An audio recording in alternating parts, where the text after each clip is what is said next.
सुई लकवा ठीक कर देती है। पुराना से पुराना डॉक्टर वकील अहमद एलबीटी ऑर्थो द्वारा बताया गया है। फ्रेंड्स, मैं डॉक्टर आशुतोष रंजन अपने channel doctor Ashutosh Ranjan medical class में आप लोगों का स्वागत करता हूं। आज का हमारा टॉपिक है पैरालिसिस लकवा क्यों होता है, किस कारणों से होता है और क्या उचित ट्रीटमेंट है, कौन सा इंजेक्शन देने से लकवा जो है 95% रिकवर हो जाता है। 4 घंटा पहले मैंने अपने पार्ट 1 वीडियो में बताया हुआ है कि आपको थर्मोलाइटिक इंजेक्शन जो है देना होता है। तो 4 घंटे पहले अगर थर्मोलाइटिक इंजेक्शन लग गया तो पेशेंट की रिकवरी जो एक दिन में 95% हो जाती है। ठीक, और कौन सा इंजेक्शन है, ठीक, और कौन सा इंजेक्शन लगा के डॉक्टर लोग जो है, जो लकवा निवारण केंद्र वगैरह लिखा रहता है आप लोग देखे होंगे, वहां पर कौन सा इंजेक्शन लगा के मात्र 100-200 रुपए का इंजेक्शन होता है और कौन सा इंजेक्शन लगा के वो लोग 10,000, 15,000, 20,000 रुपए लेते हैं। लास्ट 500 रुपए से ज्यादा का इंजेक्शन नहीं होता है। तो हम लोग उसके बारे में भी बात करेंगे और लकवा क्या है उसके बारे में बात करेंगे। लो बीपी की वजह से अगर किसी को पैरालिसिस हो गया है तो उसमें क्या ट्रीटमेंट देना है, फर्स्ट ट्रीटमेंट क्या होगा। तुरंत जैसे मान के चलिए आपको पेशेंट आपके पास आया तो आपका उसमें स्ट्रेट ट्रीटमेंट, इमरजेंसी ट्रीटमेंट आपको क्या करना है उसके बारे में जानेंगे और घर पे जब उसको ट्रीटमेंट देना है तो क्या उसको ट्रीटमेंट देना है उसके बारे में भी जानेंगे।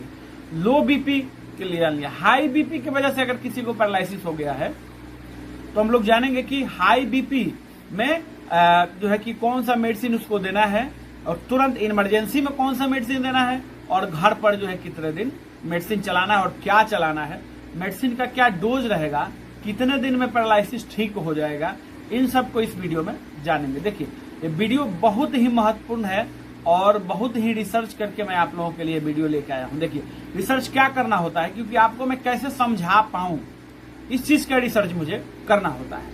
चलिए तो स्टार्ट करते हैं फ्रेंड्स। वीडियो को एकदम कंटिन्यू वॉच करना है अगर आप सीखना चाहते हैं तो। अगर आप ऐसे ही वीडियो देख रहे हैं तो कोई मतलब नहीं है, आप अपना जो है कि वीडियो पुश करके दूसरा वीडियो देखिए, कॉमेडी देखिए, डांस देखिए या जो आपको इच्छा हो देखिए। अगर आप कुछ सीखना चाहते हैं, आपको अवेयरनेस चाहिए कि लकवा क्यों होता है, क्या इसका ट्रीटमेंट है, तो आप वीडियो में पूरी तरह बने रहिएगा। मैं आपसे मात्र 8 से 10 मिनट समय लूंगा। 8 से 10 मिनट में मैं आपको बहुत कुछ सिखा दूंगा। चलिए, ब्रेन में किसी एरिया में, ब्रेन के किसी एरिया में डैमेज हो गया और ब्लड सप्लाई में रुकावट पैदा हो गया, उसी को हम लोग लकवा कहते हैं। ठीक, लकवा कई एक टाइप के होते हैं। फेशियल पैरालिसिस होता है वन साइड और राइट साइड, लेफ्ट साइड, और भी होता है, उसको भी बात करेंगे हम लोग। बट पहले लकवा क्या होता है इसको जान ले। अब देखिए मेनली जो है दो टाइप की समस्या आपको देखने को ज्यादातर मिलती है। मेनली ज्यादातर एक तो देखिए लकवा जो है ब्रेन हैमरेज की वजह से हुआ। ठीक है, ब्रेन हैमरेज हो गया है पेशेंट का। दूसरा क्या है, देखिए समझने के लिए मैं आपको समझा रहा हूं, ब्रेन में क्लॉटिंग हो गया। ठीक है, कहीं ना कहीं क्लॉटिंग हो गया है, ब्लड सप्लाई रुक गया। तो 2 कारण है। तो एक समझने के लिए मैं आपको एग्जाम्पल में बता रहा हूं। जैसे मान के चलिए ब्रेन की कोई पाइप अगर जो है डैमेज हो गई, ठीक है, फट गई, थोड़ी बहुत जो है कि फट गई, डैमेज हो गई, तो उसको जो है हम लोग ब्रेन हेमरेज कहेंगे। ठीक है, वहां पे हेमरेज हो गया। तो क्यों होता है? हाई बीपी के वजह से ब्रेन हेमरेज होता है। ठीक, अब समझते हैं दूसरा पाइप। अगर कोई पाइप ब्रेन का जिसमें ब्लड फ्लो कम हो गया, ठीक है, थक्का जम गया ब्लड का, उसमें क्लॉटिंग हो गया, थक्का ब्लड का जम गया, तो उसको उसमें क्या होगा कि ब्लड सप्लाई उसका कम हो जाएगा। तो ये कंडीशन किस में होता है? लो बीपी वाले पेशेंट में ये कंडीशन आपको देखने को मिलेगा। चलिए, तो ये तो हम लोगों ने जान लिया एग्जाम्पल के थ्रू कि लकवा क्या होता है और क्यों होता है। चलिए अब देखते हैं ट्रीटमेंट, सिम्टम भी जान लेते हैं। जैसे मान के चलिए किसी को लकवा पैरालिसिस होने वाला है तो कुछ दिन पहले से उसको सिम्टम मिलने लगता है और मरीज गलती करता है और जो है कि डॉक्टर के पास नहीं जाता है तो समस्या और बढ़ जाता है। थोड़ा सा शॉर्ट में ट्रीटमेंट जान लेते हैं। देखिए अगर कभी आवाज का लटपटाना हो, ठीक है, जैसे बोल रहे हैं, कुछ भी बोल रहे हैं और लटपटा गए, खाना खा रहे हैं तो जो है कि ऐसे खाना खा रहे हैं तो हाथ इधर का उधर जा रहा है, ठीक है, और 5-10 मिनट बाद अपने आप ठीक हो जाता है। ठीक, शरीर का कोई अंग ऐसा लग रहा है कि काफी कमजोर हो गया, जैसे कि मान के चलिए हाथ हो गया, पैर हो गया, कोई भी लेफ्ट साइड का हिस्सा, राइट साइड का हिस्सा, ऐसा लग रहा है कि उसमें जान ही नहीं है, काफी कमजोरी सी आ गई, ठीक। और थोड़े दिन बाद जो है अपने आप ठीक हो जाता है, थोड़ी देर बाद ठीक हो जाता है, या कोई मल्टीविटामिन वगैरह खा लिए तो ठीक हो जाता है, ठीक। तो इसमें है कि आपको डॉक्टर से सलाह लेने की जरूरत है। अगर ऐसी सिम्टम आपको मिलती है तो डॉक्टर से कंसल्ट करने की जरूरत है। चलिए, आपने समझ लिया। अब ट्रीटमेंट को समझते हैं। जैसे मान के चलिए कि किसी का बीपी लो हुआ है, ठीक है, पेशेंट का बीपी लो होने की वजह से जो है पैरालिसिस हुआ है। तो फर्स्ट ऑफ ऑल देखिए, ट्रीटमेंट आप थोड़ा सा नोट करिएगा, ट्रीटमेंट आप लोग माइंड में नोट करिएगा। वैसे इसमें तो दिख ही रहा होगा। तो सबसे पहला इंजेक्शन आपको क्या देना है? सबसे पहले तो उसका बीपी चेक करना है। अगर लो है तो लो का ट्रीटमेंट स्टार्ट करेंगे। इमरजेंसी ट्रीटमेंट में सबसे पहले जो है उनको मिथाइल कोबालामिन 2500 का इंजेक्शन उनको देना है, ठीक है, आईवी कर देना है, ठीक है। उसके बाद आपको क्या करना है, अगर आपके पास मिथाइल कोबालामिन 2500 नहीं है तो आप जो है कि न्यूरोकाइन गोल्ड एम्पुल 1.5 एम्पुल दे सकते हैं। एक एम्पुल और फिर आधा एम्पुल उसको भी दे सकते हैं। तो लगभग उसी के आसपास आपका जो है क्वांटिटी आ जाएगा, ठीक है। तो इसको पहले आईवी कर देना है। आईवी करने के बाद कंप्लामिना इंजेक्शन जो है, ये देखिएगा इमेज, इसको आपको कमर पर लगा देना है। इसका काम क्या है ये भी जान लेते हैं। पिछले वीडियो में मेरे से पूछा गया था कि सर लो बीपी में देंगे कि हाई बीपी में देंगे, इसको कहीं भी दे सकते हैं। इसका काम क्या है इसको जानिए। इसका काम ये है कि ये जो है कि ब्लड वेसल्स को चौड़ा कर देता है। तो जहां भी ब्लड रुकावट हो रहा है, ब्लड की सप्लाई अच्छे से नहीं हो रही है, तो वो धीरे धीरे खुलने लगता है, ठीक। तो वहां पर जैसे मान के चले कि ब्लड वेसल्स को चौड़ा कर दिया, जब रास्ता चौड़ा हो जाएगा तो फिर वहां ब्लड आने जाने में दिक्कत नहीं होगी। तो कंप्लामिना इंजेक्शन का यही वर्क है, ठीक है। ये आपने जान लिया, मिथाइल कोबालामिन और कंप्लामिना। और उसके बाद आपको क्या करना है, एक एंटीबायोटिक उनको देना है। तो आप 1.5 ग्राम का इस्तेमाल कर सकते हैं। इंस्टेंट रिजल्ट के लिए आप 1.5 ग्राम ही इस्तेमाल करें। अब उसके बाद उनको जो है कि आपको बीपी मेंटेन उनका करना है। बीपी मेंटेन करने के लिए आपको क्या करना है कि आपको जो है उनको आरएल फास्ट देना है, ठीक है, फास्ट आरएल चलाना है। अब देखिए बीपी ज्यादा ही लो है तो आरएल जो है 2 आरएल आप एक साथ लगा सकते हैं। कैसे?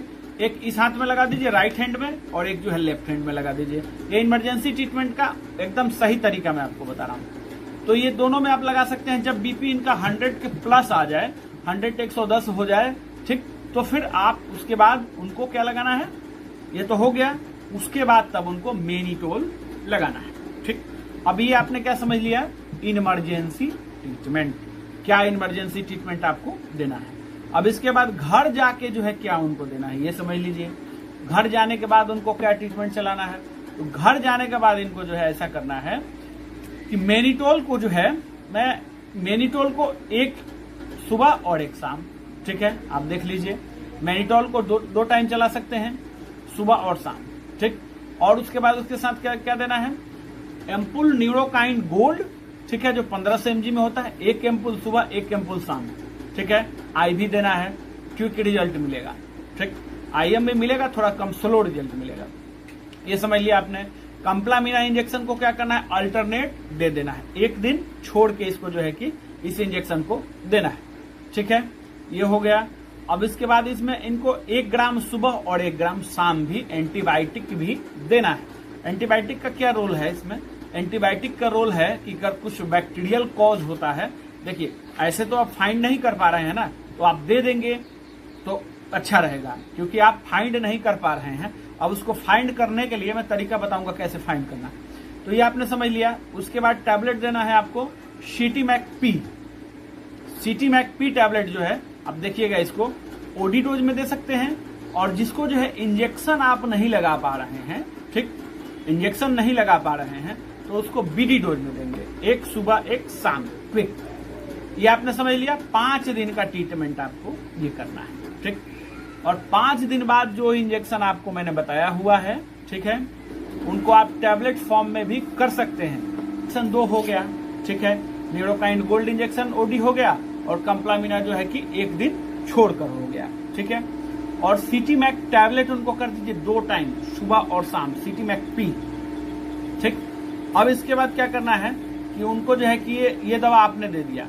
अब बीपी आपको जांच क्या करवाना है ये जानिए। आपको सीबीसी टेस्ट करवाना है, क्विक हो जाएगा। लिपिड प्रोफाइल टेस्ट करवाना है। मान के चलिए कि सीबीसी और लिपिड प्रोफाइल में कुछ गड़बड़ी आया, जैसे एचबी कम आया उनका, तो बीच बीच में उनको जो है, मेरा एक एचबी वाला वीडियो है उसको देख लीजिएगा, तो आप बीच बीच में उनको जो है कि एक हिमेक्सिल एक दिन छोड़ के अल्टरनेट चढ़ा सकते हैं, जब तक उनका एचबी मेंटेन नहीं हो जाए। उससे शरीर में ताकत भी हो जाएगा और हिमेक्सिल जो है नया ब्लड जल्दी बनाता है, ठीक, तो उनको जो है कि जल्दी सपोर्ट मिलेगा और जल्दी अच्छा रिजल्ट आपको मिलेगा। तो ये टेस्ट के बाद आपको लिपिड प्रोफाइल में अगर जो है बढ़ा हुआ आ रहा है, मान के चलिए कि कोलेस्ट्रॉल बढ़ा हुआ आएगा ही आएगा, तो देखिए रसोवास्ट एफ टैबलेट है, ये टैबलेट देख लीजिएगा, इस टैबलेट को 1 गोली सुबह 1 गोली शाम देना है, ठीक है, यही दवा है और गैस की दवा देनी है। तो ये ट्रीटमेंट आपको कितने दिन चलाना है, ये ट्रीटमेंट जो है आपको 10 दिन कंटिन्यू करना है। 10 दिन कंटिन्यू करने के बाद, ठीक, उसके बाद आप इंजेक्शन जो भी बच रहा है, तो आप जो है जो भी इंजेक्शन बच रहा है उस इंजेक्शन को आप टैबलेट फॉर्म में कर दीजिएगा और उसको जो है कि जैसे न्यूरोकाइंड गोल्ड है, ठीक है, तो उसको जो है कि आप 1 कैप्सूल रोज कर दीजिएगा, ठीक।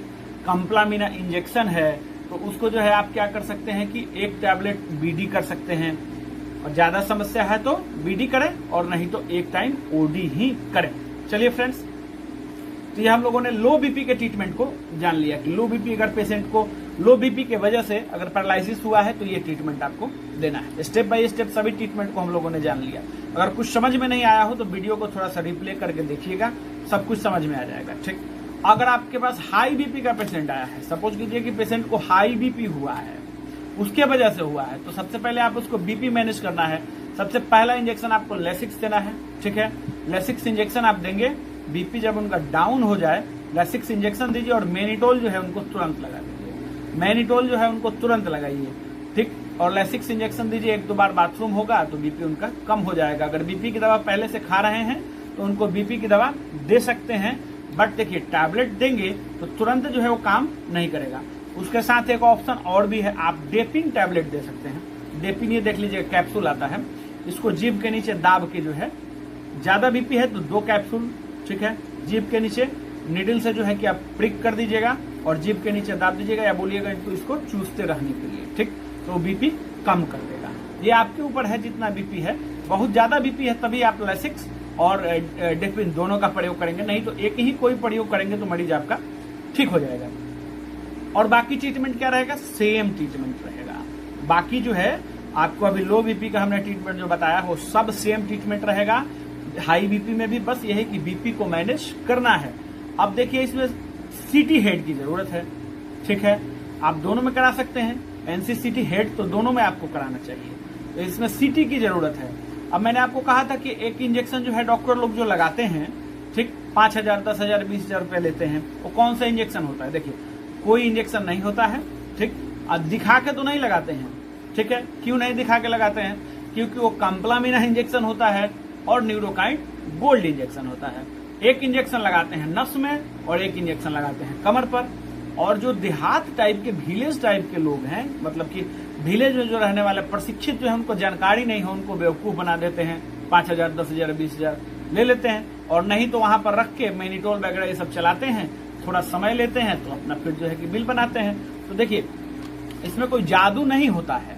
देखिए एक दिन में कोई पैरालिसिस को ठीक नहीं कर सकता है, ये आप ध्यान रखिएगा, मैं ये ओरिजिनल बात आपको बता रहा हूं। तो अगले वीडियो में हम लोग जानेंगे कि पुराना लकवा का जो पेशेंट होता है, जैसे पुराना हो गया है, ठीक है, काफी दिन हो गया है लकवा, जैसे 1-2 महीना, 4 महीना, 6 महीना, 8 महीना हो गया, नहीं ठीक हो रहा है, तो उस पेशेंट को आप कौन सी दवा देंगे, कौन सा इंजेक्शन देंगे, इसको हम लोग जो है अगले वीडियो में जानेंगे।